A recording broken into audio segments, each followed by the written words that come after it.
ಚಿಂತನೆ ಪ್ರಾರ್ಥನೆ. ಚಿಂತನೆ ಕೋಪ. ಉತ್ತಮೇ ಚ ಕ್ಷಣಂ ಕೋಪಂ ಮಧ್ಯಮೇ ಘಟಿಕಾದ್ವಯಂ ಅಧಮೇ ಸ್ಯಾದ ಅಹೋರಾತ್ರಂ ಪಾಪಿಷ್ಟೇ ಮರಣಾಂತಕಃ ಎಂದಿದೆ. ಅಂದರೆ ಉತ್ತಮ ಮನುಷ್ಯನಲ್ಲಿ ಕೋಪವು ಕ್ಷಣಿಕವಾದುದು, ಮಧ್ಯಮ ಮನುಜರಲ್ಲಿ 2 ಗಳಿಗೆ ಕೋಪವಿರುತ್ತದೆ, ಅಧಮ ಮನುಜರಲ್ಲಾದರೂ ಕೋಪವು 1 ದಿನ ಇರುತ್ತದೆ. ಆದರೆ ಪಾಪಿಷ್ಟನಾದ ಮನುಷ್ಯನಲ್ಲಿ ಕೋಪವು ಸಾಯುವವರೆಗೂ ಇರುತ್ತದೆ. ಪ್ರತಿಯೊಬ್ಬ ಮಾನವನ ವಿರೋಧಿ ಹೊರಗಿನಿಂದ ಬರುವುದಿಲ್ಲ, ಅದು ಒಳಗೆಯೇ ಇರುವಂತಹದ್ದು. ಆ ವೈರಿ ಬೇರೆ ಯಾರೂ ಅಲ್ಲ, ಕೋಪ.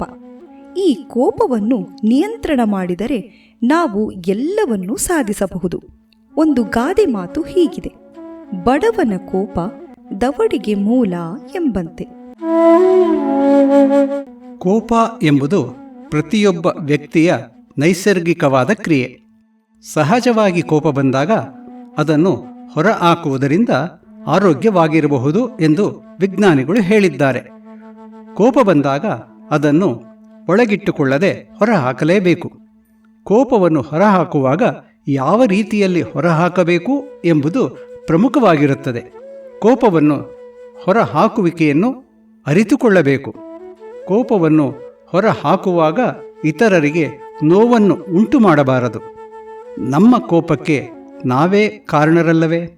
ಭೂಮಿಯಲ್ಲಿರುವ ಎಲ್ಲವನ್ನೂ ತನ್ನಂತೆ ಎಂದು ಚಿಂತಿಸಿದಾಗ ಕೋಪಕ್ಕೆ ಎಡೆಮಾಡಿಕೊಡಬೇಕಾದ ಅವಶ್ಯಕತೆಯೇ ಇರುವುದಿಲ್ಲ.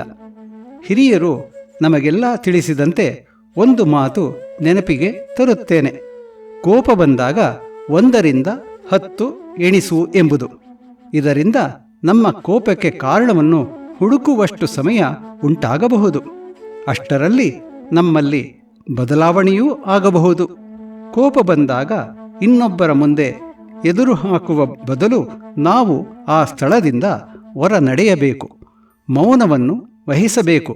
ಸ್ವಲ್ಪ ಸಮಯದ ನಂತರ ನಾನು ಕೋಪಿಸಿಕೊಂಡದ್ದು ಸರಿಯೋ ತಪ್ಪೋ ಎಂದು ಸ್ವವಿಮರ್ಶೆ ಮಾಡಬೇಕು. ಕೋಪದ ಕಾರಣವನ್ನು ಬರೆದಿಡುವ ಅಭ್ಯಾಸ ಒಳ್ಳೆಯದು. ಇದರಿಂದ ಪರಿಹಾರ ಕಂಡುಕೊಳ್ಳಲು ಸಹಕಾರಿಯಾಗಬಹುದು. ಕೋಪ ಎಂಬುದು ಭಾವನಾತ್ಮಕ ವಿಚಾರವಾದದ್ದು. ಕೋಪ ಎಂಬುದು ನಕಾರಾತ್ಮಕ ವಿಚಾರ ಕೂಡ. ಕೋಪಕ್ಕೆ ಪ್ರಮುಖ ಕಾರಣಗಳಲ್ಲೊಂದು ಒತ್ತಡ ಅಥವಾ ಸ್ಟ್ರೆಸ್.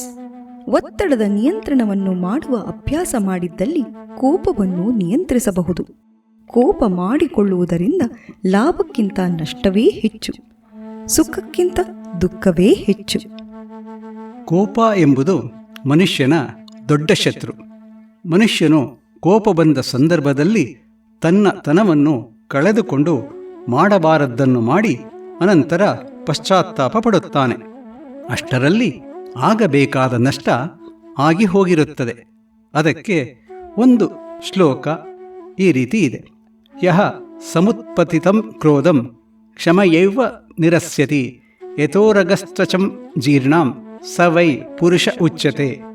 ಹಾವು ಜೀರ್ಣವಾದ ಪೊರೆಯನ್ನು ಕಳಚುವಂತೆ ಯಾರು ಕೋಪ ಬಂದಾಗ ಅದನ್ನು ತಾಳ್ಮೆಯಿಂದ ಹೊರದೂಡುವನೋ ಅವನೇ ಮನುಷ್ಯನು. ಪ್ರಸ್ತಾವ ಸದೃಶಂ ವಾಕ್ಯಂ ಸದ್ಭಾವ ಸದೃಶಂ ಪ್ರಿಯಂ ಆತ್ಮಶಕ್ತಿ ಸಮಂ ಕೋಪಂ ಕುರ್ವಾಣೋ ನಾವಸೀದತಿ ಎಂದಿದೆ ಒಂದು ಸುಭಾಷಿತ.